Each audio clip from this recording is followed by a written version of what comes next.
Hi everyone, welcome to digital GK classes. तो आज जो है मैं सोच रही हूँ कि पूरे चैप्टर 8 जो भी है इसमें पॉलिटी में क्लास 8 में कंप्लीट कर देते हैं, ताकि आज के बाद से हम पॉलिटी ना करें और सीधे हम रिवीजन करेंगे 6, 7, 8 की हिस्ट्री, ज्योग्राफी एंड पॉलिटी। इनकी एक क्लास या 3 क्लास, उसके बाद से प्रीवियस क्वेश्चन तो डेली होता ही है, शाम को आपको होगा ही। एंड सुबह में मैंने हिंदी की पैसेज भी आपको करा दी है एंड शाम को आपको आज एसएसटी का टैग वर्ड्स भी मिल जाएगा। शाम को 5 बजे सोशल साइंस के टैग वर्ड्स वाली वीडियो आएगी, 10 मिनट की वीडियो होगी, बट वो जरूर देखिएगा, वहाँ से आपके मोस्टली आंसर सही होंगे पैडागोजी के, ठीक है। और अभी तक जिसने भी नोट्स नहीं लिया है, आप हमारे सोशल साइंस के नोट्स ले सकते हो रिवीजन के लिए। हिस्ट्री, ज्योग्राफी, पॉलिटी वो है तो डिटेल में, बट यकीन मानिए आप उसको 5 दिन में पढ़ सकते हो, इतना आसान है। बहुत सारे स्टूडेंट्स मैसेज करते हैं कि उनका कंप्लीट हो चुका है। बस मैं इतना बोलना चाहूँगी कि वन लाइनर के चक्कर में मत पढ़ना, नहीं तो पेपर छूट जाएगा और आपको पता भी नहीं चलेगा कि क्या आंसर सही है।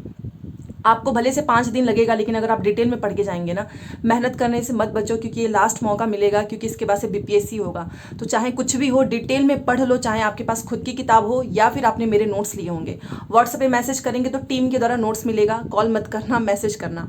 तो चलिए स्टार्ट करते हैं, और बस थोड़ा सा सपोर्ट आज बना के रखो, और आज जो है लाइक्स होनी चाहिए, क्योंकि आज की क्लास हम पूरी कंप्लीट करने वाले हैं, ठीक है। तो चलिए वीडियो स्टार्ट करते हैं। देखिए, धर्मनिरपेक्षता, और हाँ, हम इंपॉर्टेंट चीजें ही करेंगे, क्योंकि जो एग्जाम में पूछता ही नहीं है उसको करके टाइम वेस्ट करने का मतलब नहीं है।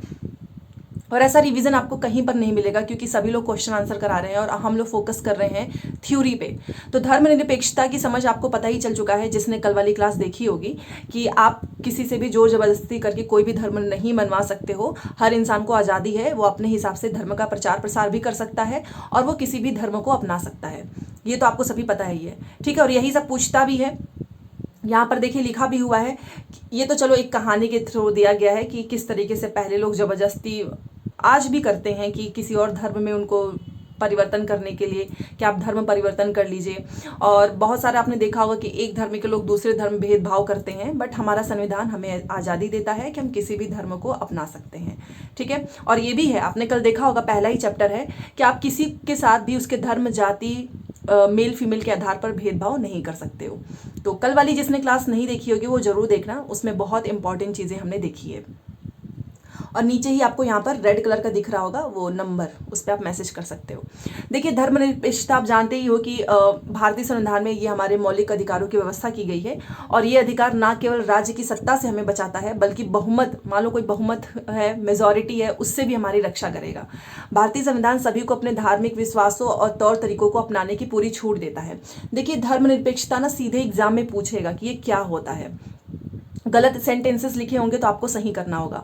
सबके लिए आपको पता ही है, समान धार्मिक स्वतंत्रता के इस विचार को ध्यान में रखते हुए भारतीय राज्य ने धर्म और राज्य की शक्ति को एक दूसरे से अलग रखा है, कि धर्म और राज्य की शक्ति अलग है। धर्म को राज्य से अलग रखने की इसी अवधारणा को हम कहते हैं धर्मनिरपेक्षता। तो आपसे क्वेश्चन पूछेगा कि क्या धर्म जो है वो राज्य से अलग है, तो जी हाँ, भारतीय राज्य ने यहाँ पर देखिए जो समान धार्मिक स्वतंत्रता है उसने क्या किया है, भारतीय राज्य ने धर्म और राज्य की शक्ति को एक दूसरे से अलग रखा है, ताकि कोई बहुमत जो है वो इसको जो है नुकसान ना करे। क्योंकि आप जानते ही हो, जो मेजॉरिटी होते हैं वो टॉर्चर करते हैं, इस वजह से धर्म को राज्य से अलग रखा गया है, और यही है धर्मनिरपेक्षता, ठीक है। इतना ही पूछा जाता है। अब ये आखिर में धर्म को राज्य से अलग रखना क्यों इंपॉर्टेंट है, मैंने अभी आपको बताया कि राज्य सत्ता से अलग इसलिए रखा गया है क्योंकि जो मेजॉरिटी होगी, बहुमत, वो उसको नुकसान पहुंचा सकते हैं, भेदभाव हो सकता है। यही तो एक रीज़न है ना कि आप धर्म को राज्य से अलग रखो। धर्मनिरपेक्षता का सबसे इंपॉर्टेंट चीज़ यही है कि धर्म को हमने राज्य से अलग रखा है, और हमारा देश लोकतांत्रिक है, इसलिए बहुत ज़रूरी है कि हम इसको अलग रखें। बिकॉज आप जानते ही हो कि देश में एक से ज़्यादा धर्म के लोग साथ में रहते हैं, और किसी एक धर्म के लोगों की संख्या अगर ज़्यादा हुई तो आप समझ सकते हो क्या होगा। अब अगर बहुमत वाले धर्म के लोग राज्य सत्ता में पहुंच जाएंगे, मतलब कि एक पावर मिल जाएगा उनको, मान लो कोई भी, चाहे कोई भी बहुमत है, अगर उसको बहुत सारी मेजॉरिटी तो है ही, साथ में उसके पास पावर भी आ चुका है, तो वो क्या करेगा, दूसरे धर्मों के खिलाफ भेदभाव करेगा, उनको परेशान करेगा, ठीक है। राज्य के आर्थिक संसाधनों का इस्तेमाल भी वो नहीं कर पाएंगे बेचारे। तो बहुमत की इस निरंकुशता के चलते धार्मिक अल्पसंख्यकों के साथ भेदभाव हो सकता है। बस यही एक रीज़न है कि हमने धर्म को राज्य से अलग रखा है, ठीक है। अब मान लो अगर नहीं रखेंगे तो जो अल्पसंख्यक हैं वो अपने अनुसार जी भी नहीं पाएंगे, अपने धर्म के अनुसार, ठीक है। फिर उनके साथ भेदभाव भी हो सकता है, कुछ भी हो सकता है ना। तो और हमारा लोकतांत्रिक समाज है, वो किसी भी धर्म को मानने अपने प्रत्येक नागरिक को प्रदान करता है। मतलब आप कोई भी हो, किसी भी धर्म को अपना सकते हो, उसका प्रचार प्रसार कर सकते हो।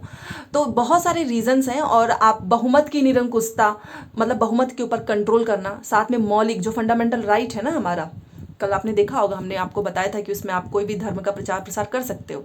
तो इसका भी, इसको बचा के रखना, हमारा फंडामेंटल राइट का कोई हनन ना कर सके, इसलिए हमने राज्य और धर्म को अलग रखा है। देखिए, ये क्वेश्चन पूछता है कि धर्मनिरपेक्षता क्या है और धर्म को राज्य से अलग रखना क्यों जरूरी है। सिंपल सी बात है भाई, जो मेजॉरिटी में आएगी वो उसको नुकसान पहुंचा सकती है, इसलिए हमने अलग रखा है, बस, और कुछ नहीं है इसमें। ये देखिए, हम साथ साथ हैं। अब भारतीय धर्मनिरपेक्षता तो मुझे नहीं लगता है कि किसी को डाउट होगा। मैंने कल भी बताया था आपको कि हमने धर्म को राज्य से अलग रखा है और हमारे संविधान के ही अनुसार केवल धर्मनिरपेक्ष राज्य ही, यहाँ पर देखिए, उनको इन सब चीज़ों का ख्याल रखना पड़ेगा। फॉर एग्जाम्पल, पहला, कोई एक धार्मिक समुदाय किसी भी धार्मिक समुदाय को ना दबाए। यही तो मतलब है ना। ये थोड़ी नहीं कि एक धर्म के लोग जो है दूसरे को दबाएंगे, नहीं, आप ऐसा नहीं करना है। कुछ लोग अपने ही धर्म के अन्य सदस्यों को ना दबाएं। एक धर्म में भी मतभेद होते हैं। राज्य ना तो किसी धर्म को थोपेगा और ना ही लोगों की धार्मिक स्वतंत्रता छीनेगा, इसलिए हमने राज्य को धर्म से अलग रखा है। राज्य ये नहीं कर सकता है कि भाई तुम इसी धर्म को अपनाओ या फिर मैं तुम्हारी ये धार्मिक जो स्वतंत्रता है इसको छीनता हूँ, नहीं, ये कर ही नहीं सकता है। तो ये तीनों चीज़ें हमारे भारतीय संविधान में कही गई है और आप इसको ध्यान रखिएगा, ठीक है। चलिए, बाकी तो इस चैप्टर में, ये पूरा चैप्टर ही है आपका कि धर्मनिरपेक्षता, जो भी वर्चस्व में होगा उसको रोकने के लिए ही धर्मनिरपेक्षता ही तो दूसरा तरीका है ना, हस्तक्षेप की नीति। और ये इसलिए भी है, देखिए भाई, सभी को अपने धर्म को मानने की, उनकी भावनाएं होती हैं, उनका सम्मान करने की, सभी को छूट देता है हमारा संविधान। अब वो ये नहीं कहेगा कि ये जो है मेजॉरिटी में है तो ये किसी और को जो है नुकसान पहुंचाएंगे, नहीं, ठीक है। और ये बस अलग अलग धर्म में नहीं होता है, एक धर्म में भी होता है। एक धर्म में भी ऊंच नीच लोग ये देखते हैं। आप यहाँ पर देखिए ना, मान लो एक ही धर्म के लोग, जैसे ऊंची जाति के हिंदू, अपने ही धर्म के कुछ अन्य सदस्यों, निचली जातियों को दबाते हैं। धर्म के नाम पर अलग थलग करने, भेदभाव को रोकने के लिए भी भारतीय संविधान ने छुआछूत पर पाबंदी लगाई है। अलग अलग धर्म में नहीं होता, एक धर्म में भी लोग ऊंचा नीचा, छोटी जाति बड़ी जाति, इस तरीके के करके लोग छुआछूत, आप जानते ही हैं, जो निचली जातियों को छुआछूत की नज़र से देखते हैं, तो इन सभी पर भी पाबंदी लगाई गई है। जैसे कि राज्य धर्म के नाम पर अलग अलग करने, भेदभाव को बढ़ावा देने वाली उस प्रथा को खत्म करने के लिए धर्म में हस्तक्षेप कर रहा है, जो कि निचली जातियों के लोगों के मौलिक अधिकारों का हनन करता है, क्योंकि वे भी तो हमारे देश के नागरिक है ना। तो आप उनके साथ ऐसा नहीं कर सकते हो। अब जैसे कि माँ बाप हैं, उनकी संपत्ति में तो बराबर हिस्सा लगेगा, ठीक है। और अधिकार का सम्मान करने के लिए राज्य के समुदायों के धर्म पर आधारित निजी कानूनों में भी हस्तक्षेप करना पड़ता है।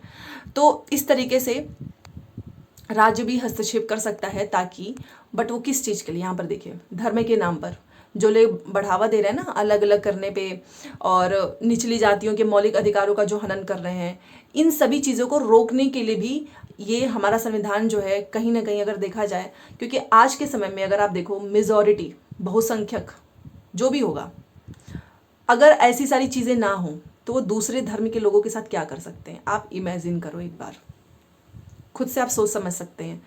तो इस तरीके से यहाँ पर सब पे एक तरीके से निरंकुश कंट्रोल में किया गया है। और हमारा जो है मौलिक अधिकार भी है कि हमारा जो है, हमारे धर्म से रिलेटेड कोई भी आज़ादी हमसे कोई ज़बरदस्ती भी नहीं मनवा सकता है कि आप इस धर्म को मानिए, ठीक है। तो हमने सारी चीज़ें देखी। और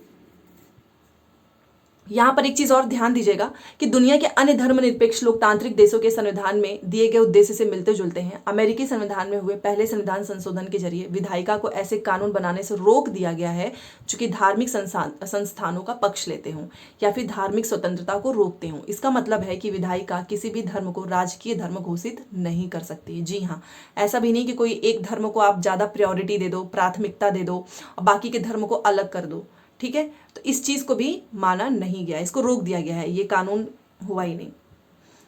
बाकी आप जानते ही हो, फिर से वही सेम सारी स्टोरी है कि संविधान ने इस छुआछूत को खत्म करने के लिए हिंदू धार्मिक क्रियाकलापों में भी हस्तक्षेप किया है।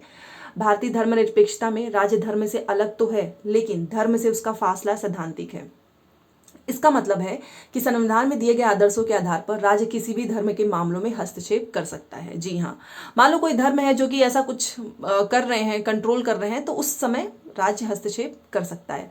ये आदर्श वह कसौटी मुहैया कराते हैं जिसके जरिए इस बारे में फैसला लिया जा सकता है कि हमारा राज्य धर्मनिरपेक्ष सिद्धांतों के अनुरूप काम कर रहा है या नहीं। ठीक है, तो इस चीज़ का ध्यान रखिएगा। स्टार्टिंग में ही देखा कि हमने धर्म को राज्य से अलग रखा है, तो ये जो छुआछूत वगैरह चीज़ें होती हैं, अनटचेबिलिटी, इन सभी चीज़ों को भी रोकने के लिए इसमें हस्तक्षेप कर सकता है। और राज्य धर्म से अलग तो है, लेकिन धर्म से उसका फैसला सैद्धांतिक होगा। मतलब कि जो संविधान में आदर्श दिया गया है ना, उसी के आधार पर ही राज्य हस्तक्षेप कर सकता है, अपने मन से नहीं। ठीक है, जो चीज़ें संविधान में लिखी गई हैं उसी के ही आधार पर राज्य हस्तक्षेप कर सकता है, उसके अलावा नहीं। तो आप समझ चुके हैं कि आखिर में हमारा भारतीय राज्य धर्मनिरपेक्ष क्यों है। बचाने के लिए, बहुसंख्यक जो मेजॉरिटी होंगी उनसे बचाने के लिए, अल्पसंख्यक को, धार्मिक वर्चस्व को रोकने के लिए, हमारे जो नागरिक हैं, हम सभी के मौलिक अधिकार की रक्षा करने के लिए। ये मूलभूत अधिकार इन धर्मनिरपेक्ष सिद्धांतों पर आधारित हैं, लेकिन इसका यह मतलब नहीं है कि भारतीय समाज में इन अधिकारों का, जी हाँ, उल्लंघन बंद हो गया है। देखो, जो चीज़ें किताबों में लिखी होती है, संविधान में लिखा है, अगर एज इट इज़ वैसा हो जाए सच में, तो सारी दिक्कत ही खत्म हो जाए। भले से लिखा हुआ है, बट आज भी आपने देखा होगा लोग जबरदस्ती किसी न किसी के साथ बुरा व्यवहार करते हैं, धर्म के आधार पे, जाति के आधार पे। तो वही लिखा हुआ है, भले से लिखा गया है, लेकिन ये उल्लंघन आज भी है। बल्कि वास्तव में ऐसे उल्लंघन की वजह से हमारे सामने संवैधानिक व्यवस्था की जरूरत बनी हुई है। इस तरह के अधिकारों के होने का ज्ञान हमें उन अधिकारों के उल्लंघन के प्रति संवेदनशील बनाता है। जब कभी ऐसा होता है तो हम इसके खिलाफ सही कदम उठाने की क्षमता भी उसी से मिलती है। आज के समय में ये जो उल्लंघन है ना, बहुत ज़्यादा हो गया है, और इसी को, ये जो ऐसे उल्लंघन हो रहे हैं, इसी की वजह से हमारे सामने है संवैधानिक व्यवस्था कि अगर ऐसा कुछ होगा तो हम सही कदम उठा सकते हैं। ठीक है, बस देखो, मैं आप लोग प्रीवियस ईयर क्वेश्चंस करते होंगे तो आपको पता होगा, क्योंकि मैं तो एनालिसिस करती रहती हूँ आप सभी के लिए। तो धर्मनिरपेक्षता एक ऐसा टॉपिक है ना, जिससे सीटेट ने हर बार पॉलिटी में, पॉलिटिकल एंड सोशल लाइफ में एक क्वेश्चन पूछा है, और वो एक क्वेश्चन पूरा स्टेटमेंट बेस्ड रहेगा, उसमें पूरा ये चैप्टर ही कवर हो जाएगा। धर्मनिरपेक्षता क्या है, क्यों जरूरी है, क्या राज्य हस्तक्षेप कर सकता है, किस तरीके से हम बहुसंख्यकों से जो है छोटे अल्पसंख्यकों को बचा सकते हैं, क्या एक ही धर्म में भी हो सकता है, इस तरीके के क्वेश्चंस। ठीक है, तो ये तो चलो चैप्टर दूसरा था हमारा, धर्मनिरपेक्षता की समझ, और ये सबको पता होनी चाहिए क्योंकि अलग अलग एक ही देश में बहुत सारे धर्म के लोग रहते हैं। अब नेक्स्ट हमारा चैप्टर है पार्लियामेंट, संसद, क्योंकि कानून वगैरह संसद ही बनाता है, तो वो चैप्टर देखते हैं। चलिए, नेक्स्ट चैप्टर है हमारा संसद तथा कानून का निर्माण। कोशिश करूंगी कि आज मैं ये पूरा कंप्लीट कर दूं। बस ये रहता है कि बहुत बर्डन ना हो जाए आप लोगों के ऊपर, इसलिए मैं सोचती हूँ कि पार्ट वाइज में कराऊं, बट आज कोशिश रहेगी, देखते हैं। तो पार्लियामेंट और कानून का निर्माण, और ये चैप्टर भी इंपॉर्टेंट है, एक क्वेश्चन से 2 क्वेश्चन ही बस पूछता है, और लोगों को फैसला क्यों लेना चाहिए, बट या पढ़ सकते हो, बट यहाँ से क्वेश्चन नहीं पूछता है। यहाँ पे एक तरीके से स्टोरी बताई जा रही है कि पहले किस तरीके से होता था, आज़ादी के पहले। अब लोग और उनके प्रतिनिधि, ये भी मैंने आपको बता दिया है कि जो हम ये जो भी वोटिंग होती है, हम जिस भी नेता को वोट देते हैं वो जीत जाते हैं, तो वो हमारा ही तो प्रतिनिधि करते हैं ना, एक तरीके से वो हमारे प्रति ही अकाउंटेबिलिटी है, उनकी रिस्पॉन्सिबिलिटी है। ठीक है, चाहे कोई भी चीज़ हो उनको करना चाहिए। तो लोग और उनके प्रतिनिधि, और वो फिर हम इसी तरीके से हम देख भी सकते हैं कि सरकार किस तरीके से काम कर रही है, सरकार के कामकाज का फैसला क्या हो रहा है। तो यहाँ पर देखिए, सबसे इम्पॉर्टेंट ये है कि लोग जो है संसद के लिए अपने प्रतिनिधियों का चुनाव करते हैं। हम सभी लोग, ठीक है, हम सभी लोग क्या करते हैं, संसद के लिए अपने प्रतिनिधि का चुनाव करते हैं। इन्हीं निर्वाचित प्रतिनिधियों में से एक समूह सरकार बनाता है, बहुमत वाली। जनता द्वारा चुने गए सभी प्रतिनिधियों के इस समूह को ही हम संसद कहते हैं। तो संसद वाला टॉपिक पूछता है संसद क्या है, तो जनता द्वारा, हम सभी द्वारा चुने गए जितने भी प्रतिनिधि हैं, और ये मिलकर सरकार बना लेते हैं, और यही समूह होते हैं संसद। यह संसद सरकार को नियंत्रित करती है और उसका मार्गदर्शन करती है। ठीक है, तो इस लिहाजा से अपने निर्वाचित प्रतिनिधियों के माध्यम से ही हम सभी लोग ही तो सरकार बना रहे हैं ना, और उस पर कंट्रोल रखते हैं। क्योंकि भाई हमने जिसको वोट दिया है वो जीत गया, वो संसद में जाएगा, तो वो क्या है, जब हमारे ही तो जनता के द्वारा ही तो चुना गया है प्रतिनिधि, जो मिलकर जो उनका पूरा समूह है वही संसद कहलाते हैं। ठीक है, ये वोटिंग का एक फोटो आप देखिए। और ये कहानी है, ये आपको नहीं पढ़नी है। पार्लियामेंट ये इंपॉर्टेंट है, ये देखिए जो मेन चीजें पूछी जाती हैं वही आपको बस पढ़ना है। देखो भारतीय संसद आपको पता है देश की सर्वोच्च कानूनी निर्मात्री संस्था है, ठीक है। कानून वगैरह यहीं पे बनते हैं, आपको पता है बिल पास होता है। इसके दो सदन हैं, एक है राज्यसभा, लोकसभा। फर्स्ट नंबर याद रखिएगा। राज्यसभा में कुल 245 सदस्य होते हैं और देश के उपराष्ट्रपति राज्यसभा का सभापति होता है। ये क्वेश्चन पूछा है कि राज्य सभापति कौन होगा, तो देश का उपराष्ट्रपति। सदस्य कितने होते हैं, 245। लोकसभा में कुल 545 सदस्य होते हैं और इसकी अध्यक्षता लोकसभा, अभी इलेक्शन भी था, आपने देखा होगा 400 पार का जो नारा लग रहा था। क्यों भाई, क्योंकि लोकसभा में कुल कितने होते हैं, 545 सदस्य। और अगर ये लोग इसमें से 400 से ज़्यादा सीट जीत जाते बहुमत से ज़्यादा, तो इन्हीं की तो सरकार बनती ना, गठबंधन की सरकार थोड़ी ना बनती। बट ये उतना जीत भी नहीं पाया, अलायंस वाली सरकार बनी है। तो लोकसभा में कुल कितने हैं, और ये क्वेश्चन पूछ सकता है क्योंकि अभी इलेक्शन हुआ है। 545 सदस्य होते हैं और इसकी अध्यक्षता लोकसभा अध्यक्ष करते हैं। ये तीनों लाइन इंपॉर्टेंट है। अब यहाँ पर आप देख सकते हो संसद की क्या भूमिका है, आप जानते हैं संसद की भूमिका, ये मुझे बताने की भी जरूरत नहीं है। बट फिर भी यहाँ पर देखिए बेसिकली संसद इम्पॉर्टेंट इसलिए है, एक तो आज़ादी के बाद इसको गठित किया गया था और हम सभी की ही आस्था का प्रतीक है, क्योंकि यहाँ पर जो भी डिसीजंस होते हैं उसमें हमारी भी हिस्सेदारी होती है, हमारी भी सहमति होती है। बहुत सारे कानून ये लोग पास करते हैं बट जनता के विरोध की वजह से इनको उसको वापस लेना पड़ता है। हमारी व्यवस्था में संसद के पास बहुत सारी शक्तियां हैं क्योंकि यह जनता का, हम ही लोगों का प्रतिनिधित्व करती है। लोकसभा के लिए भी उसी तरह चुनाव होता है, अभी जो हुआ है जिस तरीके से राज्य विधानसभा के लिए चुनाव होता है। आमतौर पर लोकसभा के लिए हर 5 साल में चुनाव कराए जाते हैं, ठीक है, ये आपको पता ही है। देश को बहुत सारे निर्वाचन क्षेत्रों में बांटा गया है, पहले भी पढ़ा है हमने। प्रत्येक निर्वाचन क्षेत्र से एक व्यक्ति को संसद में भेजा जाता है। चुनाव लड़ने वाले उम्मीदवार आमतौर पर विभिन्न राजनीतिक दलों के सदस्य होते हैं, अलग अलग पार्टी के होते हैं। अगर वो जीत जाते हैं तो वो संसद में चले जाते हैं, ठीक है। अब जैसे यहाँ पर एक फोटोज के थ्रू दिखाया गया है, ये देखिए 2019 का डेटा है। भाजपा के पास 303 है और उस समय तो इनकी सरकार बनी थी, आप जानते ही हो, बहुमत वाली। और कांग्रेस 52 है, ये अलग अलग दिखाया जा रहा है। वैसे टोटल 545 सदस्य होते हैं, ठीक है। ये लेकिन आपको बिल्कुल भी पढ़ना नहीं है, ना ही आपको याद करना है। ये सारी चीज़ें आपको बिल्कुल भी नहीं याद करना, क्योंकि बहुत सारे लोग नोट्स बनाते हैं तो ये सारी चीज़ें भी लिख लेते हैं। तो फिर ये जो चुने जाने के बाद जो ये उम्मीदवार हैं, ये संसद सदस्य या फिर इनको आप एमपी कहते हो, सांसद, और इन्हीं सांसदों को मिलाकर संसद बनती है। ये सारे सांसद हैं जो एमपी है, ये सब मिलकर संसद इन्हीं से बनता है। संसद के चुनाव हो जाने के बाद संसद को बहुत सारे काम करने पड़ते हैं, जैसे कि सबसे पहले तो राष्ट्रीय सरकार का चुनाव करना। देखो ये इंपॉर्टेंट है यहाँ से, इसलिए ध्यान से देखना।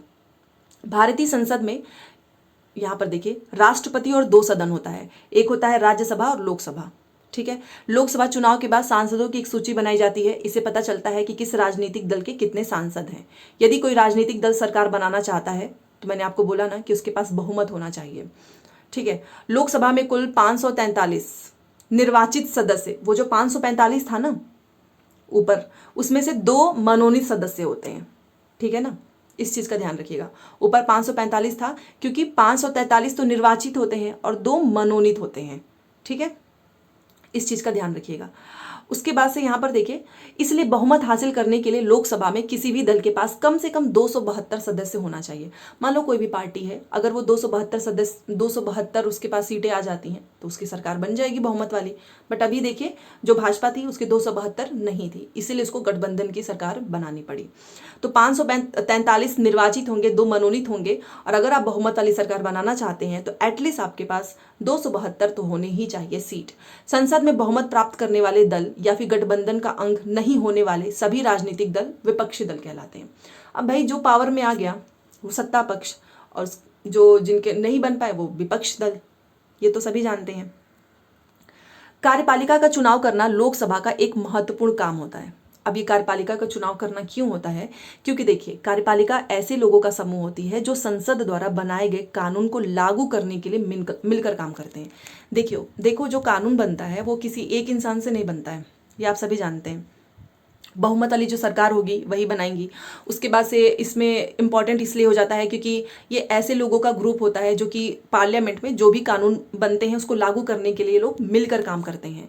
और जब भी हम लोग सरकार शब्द का इस्तेमाल करते हैं तो इसका मतलब कार्यपालिका होता है। ठीक है, ध्यान दीजिएगा। भारत का प्रधानमंत्री आपको पता ही है, वो जो भी हैं, जैसे कि हमारे मोदी जी हैं, ये सत्ताधारी दल के क्या हैं, मुखिया हैं।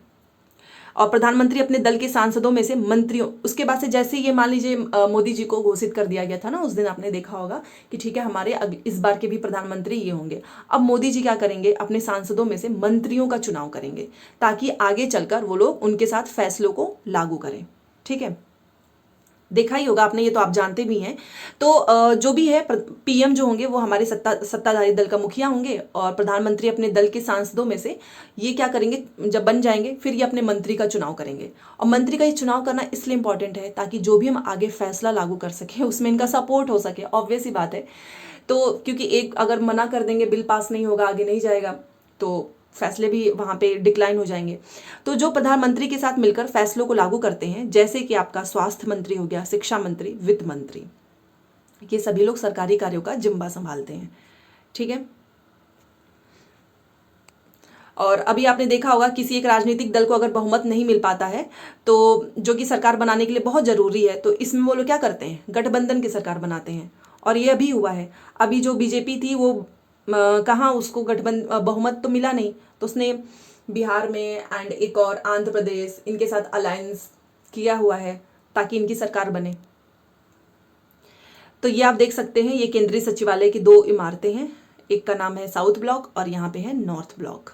ठीक है, 1930 का बना हुआ है ये। तो इतना आप समझ चुके हैं कि राज्यसभा जो है वो मुख्य रूप से देश के राज्यों की प्रतिनिधि के रूप में काम करती है। राज्यसभा भी कोई भी कानून बनाने का प्रस्ताव पेश कर सकती है। ठीक है, ऐसा नहीं है कि बस लोकसभा ही करेगी, राज्यसभा भी कानून बनाने का प्रस्ताव पेश कर सकती है। किसी भी विधेयक को कानून के रूप में लागू करने के लिए जरूरी है कि उसे राज्यसभा की भी मंजूरी मिल चुकी हो। देखो, कोई अगर विधेयक आया ना, अब उसको कानून के रूप में लागू करने के लिए इंपॉर्टेंट है कि भाई उसको राज्यसभा की भी मंजूरी मिलनी चाहिए। इस प्रकार राज्यसभा की भी बहुमत बहुत ही इंपॉर्टेंट रोल प्ले करता है। संसद का यह सदन लोकसभा द्वारा पारित किए गए कानूनों की समीक्षा करेगा। ठीक है, मान लो लोकसभा में जो भी कानून बना है तो ये सदन क्या करता है कि जो भी है उसको समीक्षा करेगा, जांच पड़ताल, और अगर जरूरत हुई तो वो लोग उसमें संशोधन भी करते हैं। तो कुल मिलाकर जो भी कानून बनेगा उसको राज्यसभा में भी मंजूरी मिलनी चाहिए। राज्यसभा के सदस्यों का चुनाव विभिन्न राज्यों की विधानसभाओं के निर्वाचित सदस्य करते हैं। ठीक है, अब मान लो राज्यसभा है, उसमें सदस्य का चुनाव कौन करेगा, अलग अलग राज्य के जो विधानसभाएं हैं ना निर्वाचित, वही करेंगे। राज्यसभा में 233 निर्वाचित सदस्य होते हैं और 12 सदस्य राष्ट्रपति की ओर से मनोनीत किए जाते हैं। आपसे क्वेश्चन पूछा जा सकता है कि कितने सदस्य राष्ट्रपति के द्वारा मनोनीत होते हैं, 12 सदस्य, और निर्वाचित सदस्य कितने होते हैं, 233। मैं चाहती तो हूँ कि शॉर्ट में कराऊं, बट एक भी इंपॉर्टेंट लाइन छोड़ने का मन नहीं करता है, क्योंकि आप जानते हो कि अब सीटेट पहले के जैसा है नहीं। इतनी सारी चीज़ें डिटेल में पूछेगा ना कि अगर आपको थोड़ी सी भी नॉलेज नहीं है आप तुरंत गलत कर देंगे वहाँ पे। ठीक है, अब यहीं पर देखिए कितना समय लग रहा है इसी चैप्टर में। कोई बात नहीं, हम पूरा ही कंप्लीट करेंगे। सरकार को नियंत्रित करना और मार्गदर्शन देना। देखो, जब संसद का सत्र चल रहा होता है, आपने देखा होगा बहस भी होते हैं और काफ़ी तीखे तीखे उन लोगों की जो है सेंटेंस होते हैं। तो जब वो सत्र चल रहा होता है तो ये क्वेश्चन आपसे पूछेगा सबसे पहले कौन सा काल होता है, तो प्रश्नकाल। ये बहुत इंपॉर्टेंट होता है। सबसे पहले जो संसद का प्रश्नकाल है ना, वो इसलिए इंपॉर्टेंट है क्योंकि इसी के माध्यम से सांसद जो होते हैं वो सरकार के कामकाज के बारे में जानकारी हासिल करते हैं, उनसे सवाल पूछते हैं। इसके जरिए संसद जो है वो कार्यपालिका को नियंत्रित भी करती है। अदरवाइज आप सोचो, कई बार आपने देखा होगा कि ये लोग किसके लिए वहाँ पर जो है, हम सभी लोगों ने इनको वोट दिया, ये लोग जाके जीत के संसद में बैठे हुए हैं, बट यूथ के बारे में, स्टूडेंट्स के बारे में, पेपर लीक हो गया, बेरोजगारी, महंगाई, इसके बारे में तो कोई बात ही नहीं करता है। तो इसीलिए प्रश्नकाल इंपॉर्टेंट है ताकि हमको पता चले भाई कि क्या काम चल रहा है। और इसी के जरिए संसद जो है कार्यपालिका को कंट्रोल भी करती है। सवालों के माध्यम से सरकार को उसकी खामियां बताई जाती हैं कि देखिए आपकी सरकार में महंगाई बढ़ चुकी है, बेरोजगारी बढ़ चुकी है, पेपर लीक, फॉर एग्जाम्पल मैं आपको समझा रही हूँ। इस तरह से सरकार को भी जनता के प्रतिनिधि यानी सांसदों के जरिए जनता की राय जानने का भी मौका मिलता है। और हमारे भी कई बार ये लोग ऐसे बिल, ऐसे कानून बना देते हैं। अभी आप देखिए अग्निपथ ने क्या किया, बेचारे जो लोग यंग एज में ही उनको रिटायरमेंट दे रहे हैं। तो सरकार से सवाल पूछना भी किसी भी सांसद की बहुत महत्वपूर्ण जिम्मेदारी होती है कि सरकार से क्वेश्चन पूछे। और ये प्रश्नकाल होता है।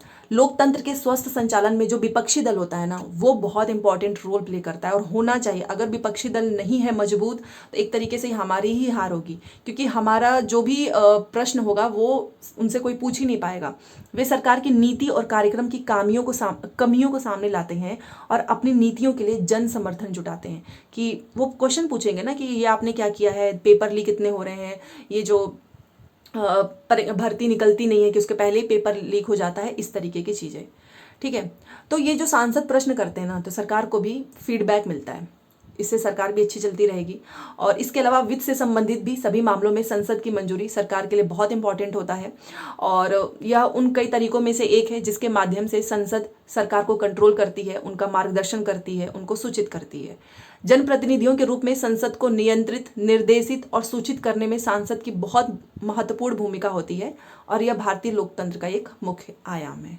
ठीक है, ऊपर वाली लाइन ज़्यादा इंपॉर्टेंट है, इस चीज़ का ध्यान रखिएगा। ये आपसे पूछा जाएगा, प्रश्नकाल क्या होता है, कब होता है और इसमें क्या पूछे, ये क्यों जरूरी है। ओके, बस अब ये हो गया। इसके नीचे नए कानून किस तरीके से बनता है, ये इंपॉर्टेंट है। ठीक है, ये क्वेश्चन पूछा हुआ है। देखो, मैंने आपको सबसे पहले ही बोल दिया था कि कानून बनाने में जो संसद होता है, पार्लियामेंट होता है, वो बहुत महत्वपूर्ण है, क्योंकि यह प्रक्रिया बहुत तरीके से आगे बढ़ती है। आमतौर पर सबसे पहले मान लो ये समाज है, अब इस समाज में अलग अलग समूह है, विभिन्न समूह हैं। तो किसी भी खास कानून के लिए जब ये लोग आवाज़ उठाते हैं, तो ये संसद की जिम्मेदारी होती है ना कि जो भी लोगों के सामने प्रॉब्लम्स आ रही हैं उनके प्रति वो सेंसिटिव रहें। ठीक है, अब ये नहीं कि आपको पता ही नहीं है लोगों की प्रॉब्लम, आपको जो मन में आ रहा है वो कानून बना दे रहे हो। ठीक है, जैसे कि आपने देखा होगा जो डोमेस्टिक वायलेंस होता है, इसकी भी रोकथाम पर कानून बनाया गया, बट ये प्रोसेस जो है वो कई तरीके से आगे बढ़ती है और इस पे कानून बनाने में संसद की ही सबसे महत्वपूर्ण भूमिका होती है। फॉर एग्जाम्पल, यहाँ पर देखिए, ये देखिए, यही आपको यहाँ पर समझ में आ जाएगा कि जब परिवार का कोई भी मेल है, ठीक है, वो घर की किसी भी औरत के साथ मारपीट करे, उसको धमकी दे, चोट पहुंचाए, चाहे वो डाउरी से हो, मतलब फिजिकली जैसे शारीरिक मारपीट करे, भावनात्मक शोषण पहुंचाए, तो शोषण मौखिक हो या फिर यौन हो या फिर आर्थिक शोषण हो, कुछ भी हो सकता है। इस तरीके से अगर कोई कर रहा है तो इसके लिए कानून बना है घरेलू हिंसा कानून 2005 में, महिलाओं की सुरक्षा। और ये इसलिए भी इम्पॉर्टेंट है क्योंकि आपसे पूछेगा कि कौन सा कानून कब बना है, तो घरेलू हिंसा कानून 2005 में महिलाओं की सुरक्षा की परिभाषा में घरेलू शब्द की समझ को और अधिक व्यापक बना दिया है। अब ऐसी महिलाएं भी घरेलू दायरे का हिस्सा मानी जाएंगी जो हिंसा करने वाले पुरुष के साथ एक ही मकान में रहती हैं, ठीक है, या रह चुकी हैं। तो अगर ऐसा कोई भी पुरुष सदस्य किसी भी औरत के साथ, ये सारी चीज़ें मैंने आपको बताई, ऐसा करता है तो उसके खिलाफ कार्रवाई होगी घरेलू हिंसा कानून 2005 के जरिए। ठीक है, और ये कानून आपको पता ही है, संसद में कानून बनते हैं और ये कई तरीके से, कई प्रोसेस होता है, एक दिन में नहीं बन जाता है। यहाँ पर देखिए, ये कहानी है, बट ये आपको बिल्कुल नहीं पढ़ना है।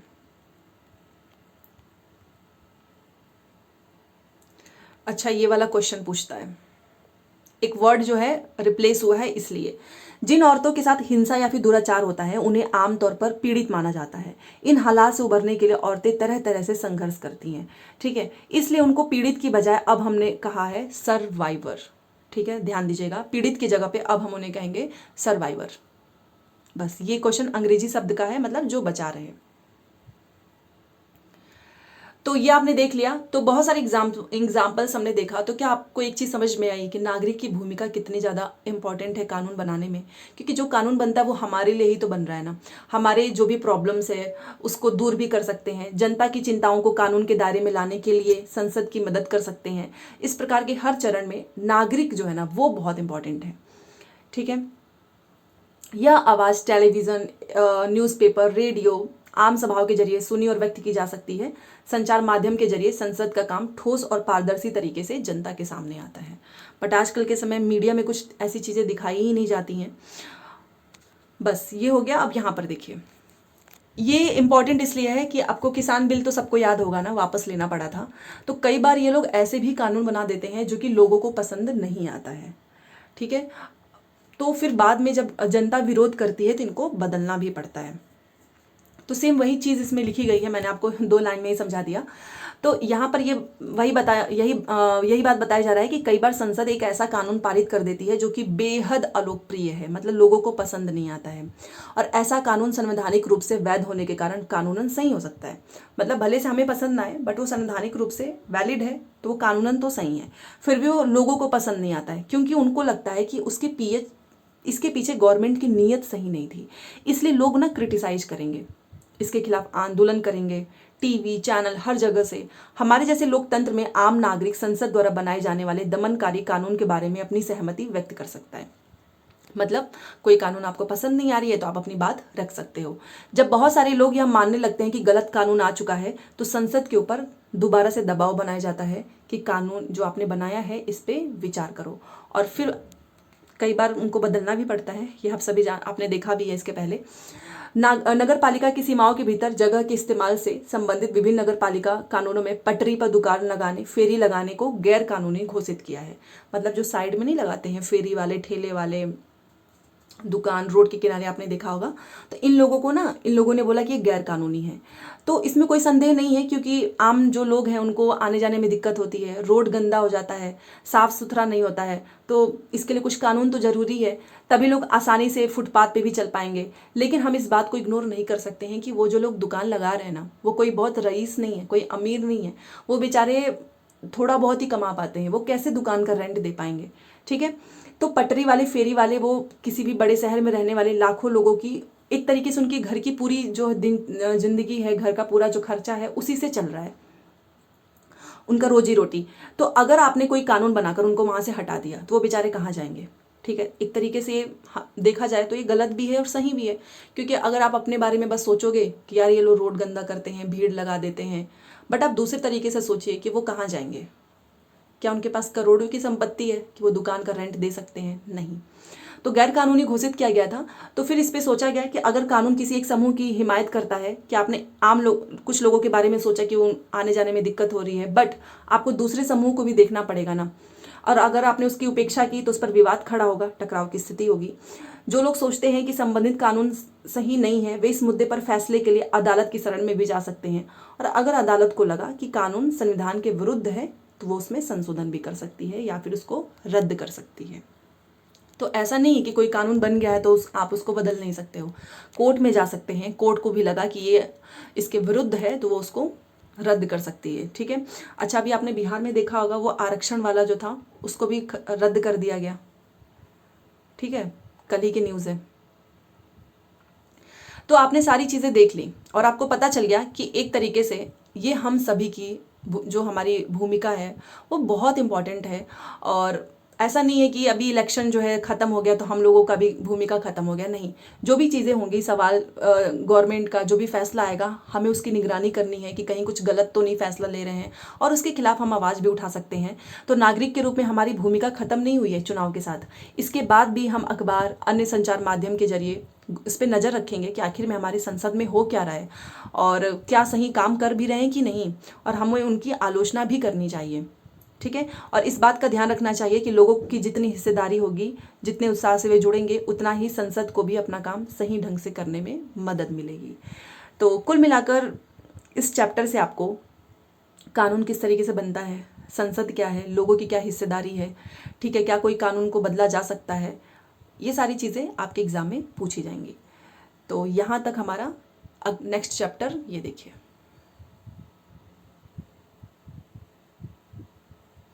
तीसरा, संसद तथा कानून का निर्माण भी कंप्लीट हो गया। अब चलते हैं चैप्टर 4 पे। नेक्स्ट चैप्टर है हमारी न्यायपालिका, और न्यायपालिका से भी एक क्वेश्चन पूछेगा। तो सबसे पहले देख लेते हैं कि आखिर में न्यायपालिका की भूमिका क्या है। देखो, अदालत बहुत सारे मुद्दे पर फैसला लेती है और वो तय कर सकती है, मतलब कोई भी एक, फॉर एग्जांपल कि शिक्षकों को बच्चों की पिटाई नहीं करनी चाहिए, और चाहे राज्यों के बीच नदियों के पानी का बंटवारा हो उस पर भी वो फैसला दे सकती है, किसी भी अपराध के लिए लोगों को सजा दे सकती है।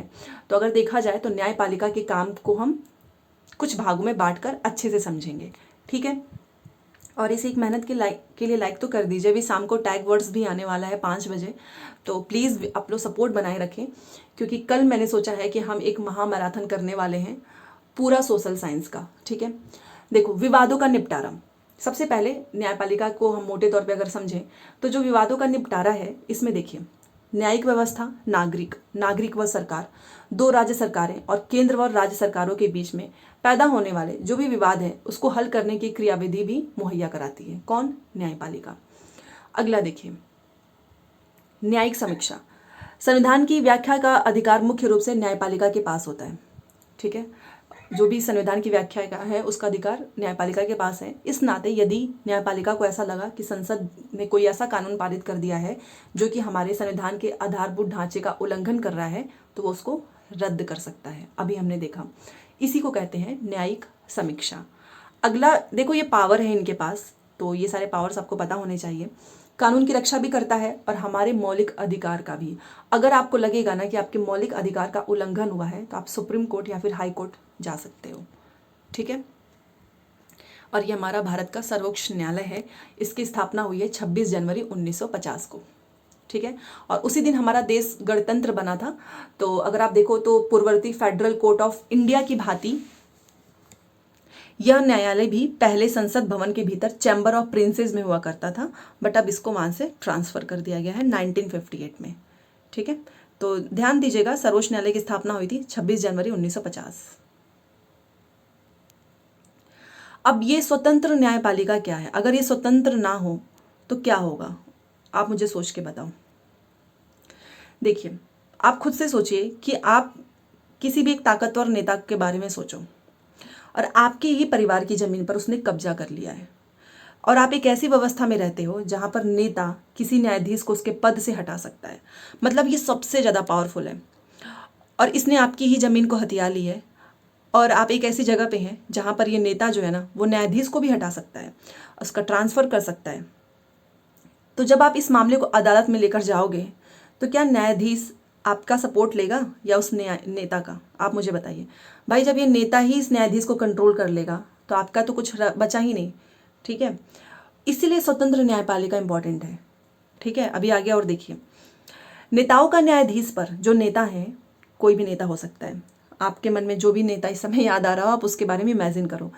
नेताओं का न्यायाधीश पर जो कंट्रोल रहता है उसकी वजह से न्यायाधीश स्वतंत्र रूप से फैसला नहीं ले पाएगी। अब मान लीजिए जैसे कि हमारे बहुत सारे ऐसे संस्थान थे इलेक्शन के पहले जिसको बहुमत वाली सरकार ने अपने कंट्रोल में लिया हुआ है। अब वो जो संस्थान है, क्या वो उस बहुमत वाली सरकार के खिलाफ चाहे कुछ भी गलत हो रहा हो कुछ बोलेगी? नहीं। तो सेम यहाँ पर भी है, नेताओं का अगर कंट्रोल रहा तो उसकी वजह से जो न्यायाधीश है वो तो भाई फ्रीडम ही नहीं है उसके पास, वो फैसला भी नहीं ले पाएगा चाहे कितना भी गलत हो रहा हो आपके साथ। तो स्वतंत्रता का यह अभाव न्यायाधीश को इस बात के लिए मजबूर कर देगा कि वह हमेशा नेता के ही पक्ष में फैसला सुनाए। तो फिर उसके पास कोई और चारा नहीं है, कोई और रास्ता नहीं है, वो नेता के ही बारे में सोचेगा, नेता का ही फैसला लेगा। और बहुत सारे हम ऐसे किस्से जानते भी हैं जहाँ पर नेता को तो छोड़ ही दो, आप अमीर और ताकतवर लोगों के ही बारे में देख लीजिए। तो अमीर और ताकतवर लोगों ने न्यायिक प्रक्रिया को प्रभावित करने का भी प्रयास किया है, लेकिन भारतीय संविधान इस तरह की दखलंदाजी को स्वीकार ही नहीं करेगा। चाहे आप कितने भी अमीर हैं, कितने भी पावरफुल हैं, आप चाहेंगे भी ना कि इसको हम बदलें तो भी आप नहीं कर पाओगे, क्योंकि हमारा भारतीय संविधान ही इसको स्वतंत्रता देता है हमारे न्यायिक व्यवस्था को।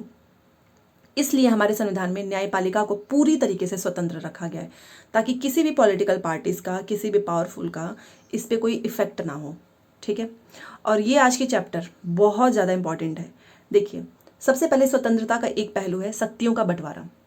हमने ऑलरेडी पहले चैप्टर में पढ़ा हुआ है, शक्तियों का बंटवारा हमारे संविधान का एक बुनियादी पहलू है। मतलब कि विधायिका और कार्यपालिका जैसी सरकार की अन्य शाखाएं न्यायपालिका के काम में दखल नहीं दे सकती हैं।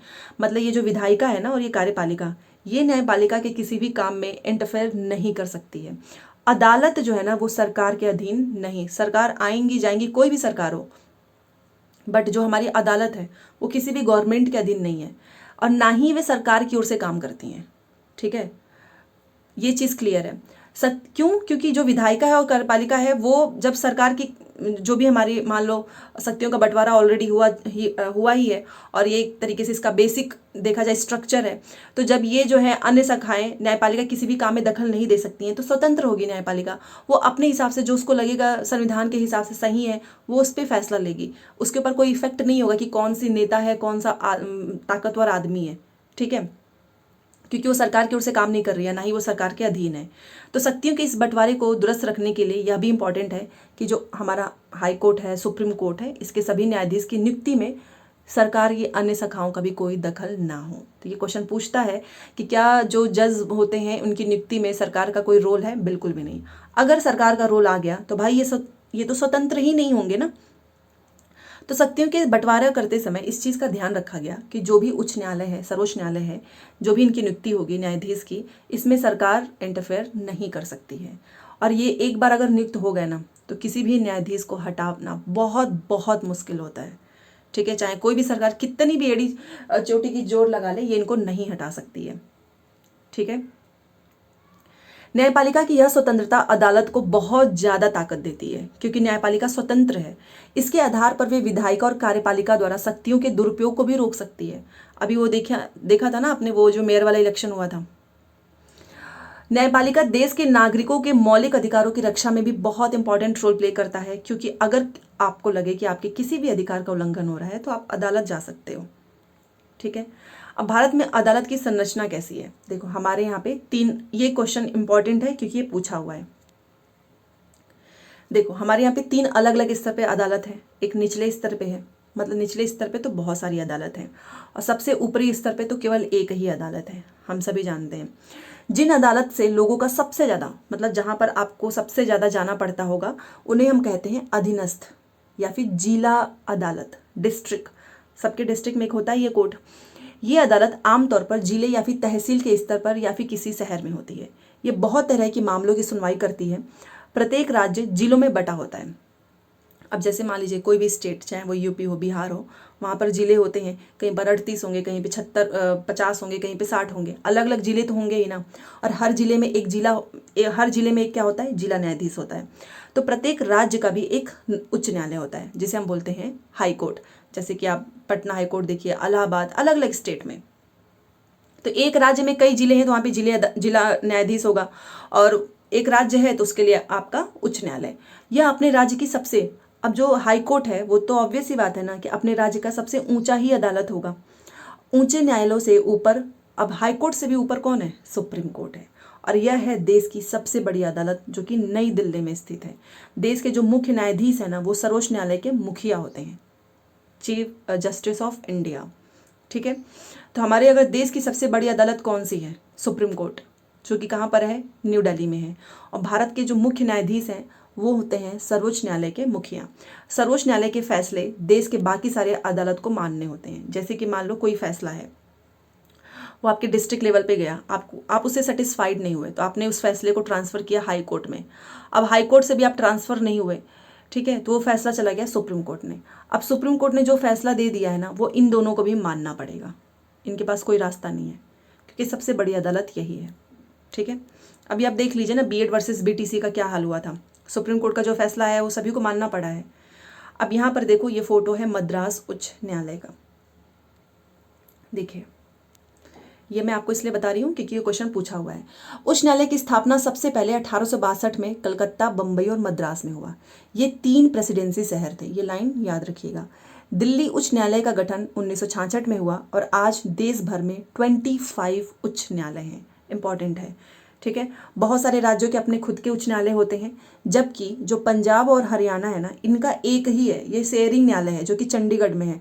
पंजाब वाले भी चंडीगढ़ में ही जाएंगे, हरियाणा वाले भी जाएंगे, ठीक है। वैसे तो हर राज्य का अपना एक होता है, बट इन दोनों का एक ही है, और ये क्वेश्चन पूछा भी हुआ है।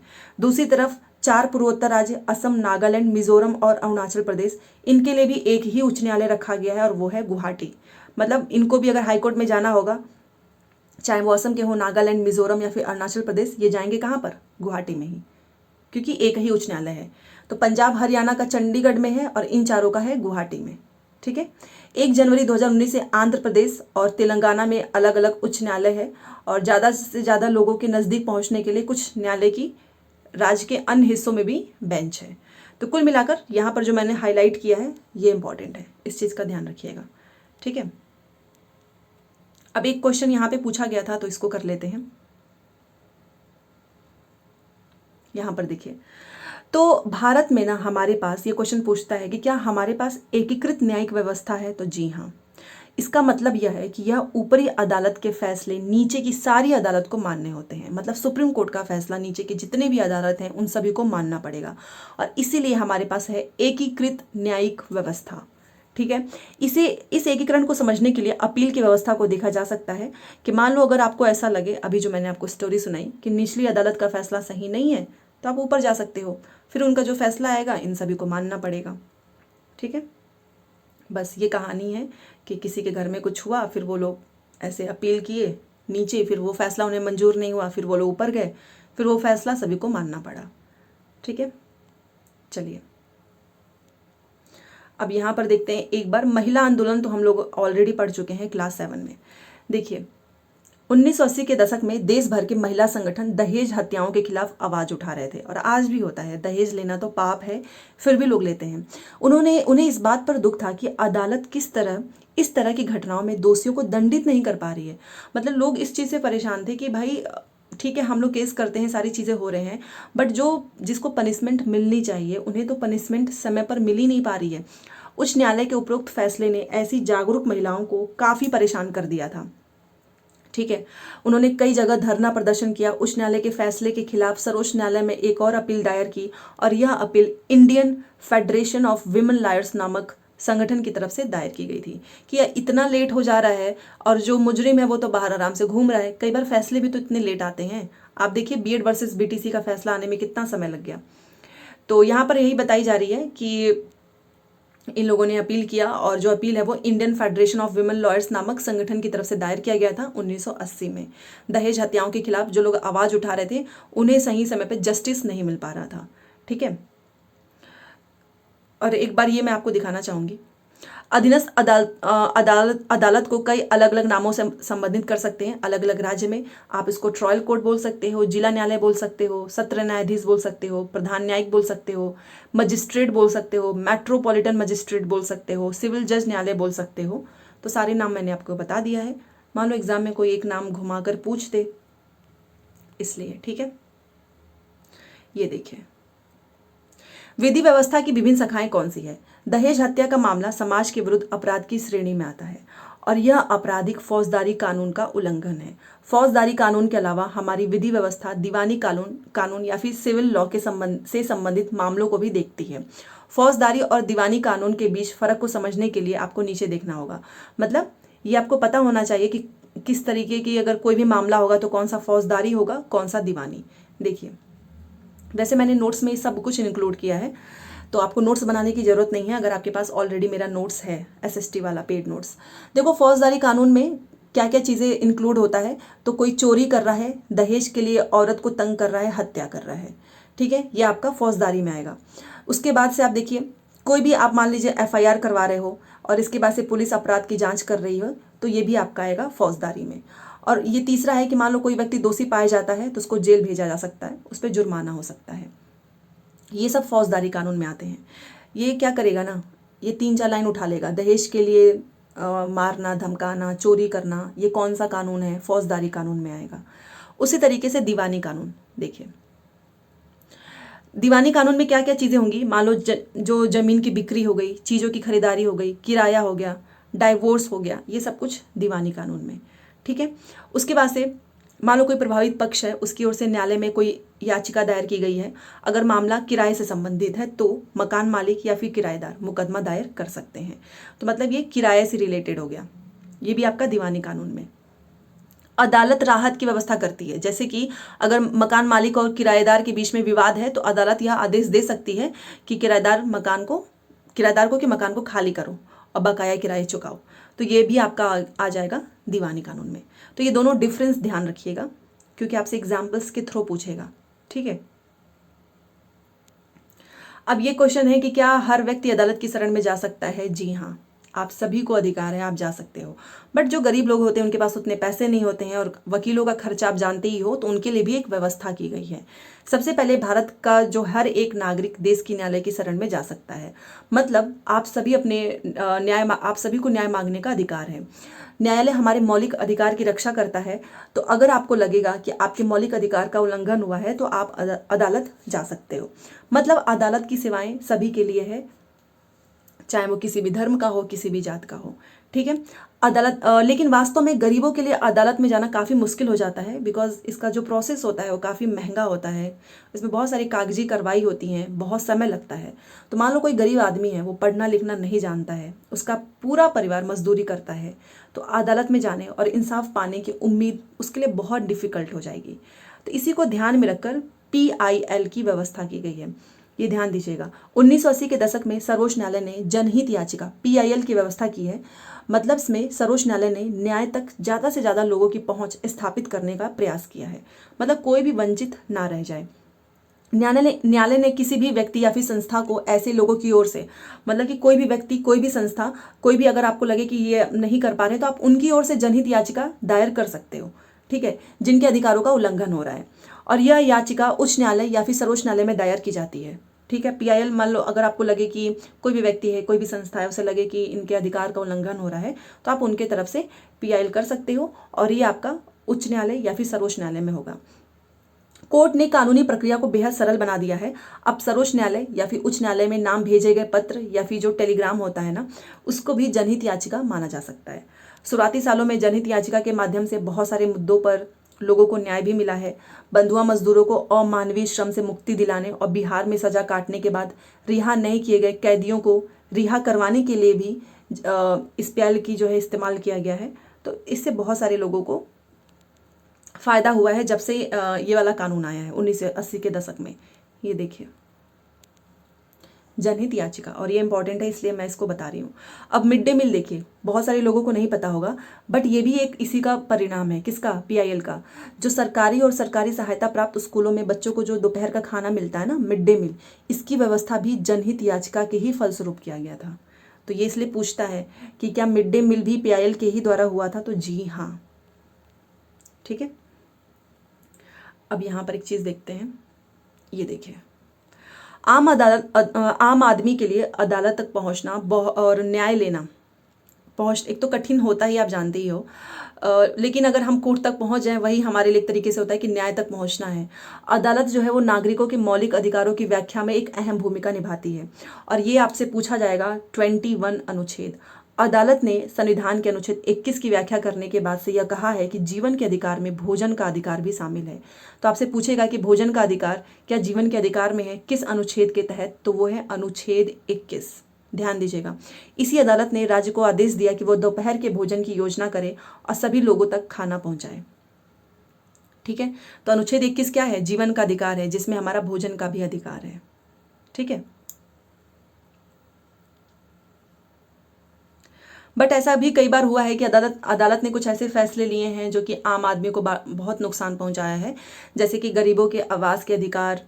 ऐसी बार आपने देखा होगा, बस्ती, झुग्गी झोपड़ी वहाँ से बेदखल कर देना, अदालत के ही द्वारा जो फैसला आता है। और हाल के फैसले पुराने फैसलों के विरुद्ध हैं। हाल के फैसलों में झुग्गी वासियों को शहर में घुसपैठियों की तरह देखा जा रहा है, ठीक है। तो अनुच्छेद 21 याद रखिएगा, ये जीवन के अधिकार का है और इसमें जीवन का मतलब आपका भोजन का भी अधिकार आता है, ठीक है। तो ये सारी चीज़ें हो गई। बाकी यहाँ पर देखिए, क्योंकि ये चीज़ भी पूछता है, यहाँ पर देखिए, न्याय तक आम लोगों की पहुंच को प्रभावित करने वाला एक मुद्दा यह है कि मुकदमे की सुनवाई में अदालत बहुत साल लगा देती हैं। और इसी देरी को ध्यान में रखते हुए अक्सर ये कहा जाता है कि इंसाफ में देरी यानी इंसाफ का कत्ल। मतलब कई बार आपने देखा होगा कि डेट पे डेट कोर्ट के द्वारा मिलता जाता है और इसमें जो मुजरिम होता है वो बाहर घूमता रहता है। तो इंसाफ में देरी हो रही है ना, तो इंसाफ का कत्ल ही हुआ, ये चीज़ है। अब यहाँ पर देखो, ये इंपॉर्टेंट है। भारत में न्यायाधीश की संख्या, सबसे पहले आप सुप्रीम कोर्ट का देखो, स्वीकृत पद 34 हैं, कार्यरत 34 हैं। हाई कोर्ट आपका 1000, ये नंबर याद नहीं रखना है, बट मैं आपको बता रही हूँ। और जिला और अधीनस्थ न्यायालय में ये हैं। आप अगर याद करना चाहें तो आप बस सुप्रीम कोर्ट का याद कर सकते हो, ठीक है। तो इसके बावजूद हम इस बात को इग्नोर नहीं कर सकते हैं कि लोकतांत्रिक भारत में न्यायपालिका की भूमिका बहुत इंपॉर्टेंट है, क्योंकि न्यायपालिका ने कार्यपालिका और विधायिका की शक्तियों पर कंट्रोल लगाया है। अपने मन से कोई भी कानून ऐसा नहीं बना सकते हैं जो कि हमारे संविधान के विरुद्ध हो, और नागरिक के अधिकार की सुरक्षा की है। संविधान सभा के सदस्यों ने एक ऐसी न्यायपालिका का बिल्कुल सही सपना देखा था जो कि पूरी तरीके से स्वतंत्र हो, और यह हमारे लोकतंत्र का एक बुनियादी पहलू है। तो जो संविधान सभा के सदस्य थे ना, वो लोग ऐसी ही न्यायपालिका चाहते थे, ताकि वो कोई भी पार्टी आए अगर वो बहुमत में है तो उसको कोई तो कंट्रोल करे। ठीक है, तो आपने देखा कि हमने ये वाला भी चैप्टर कंप्लीट कर लिया है, और ये क्लास आज की बहुत इंपॉर्टेंट है, इसलिए आज ये कंप्लीट हो गया। बाकी की जो कुछ चीज़ें बची हुई हैं वो कल हो जाएगा। तो ज़्यादा से ज़्यादा लाइक शेयर सब्सक्राइब कर दीजिएगा, एंड मिलते हैं शाम को 5 बजे सोशल साइंस के टैग वर्ड के साथ। Thanks for watching.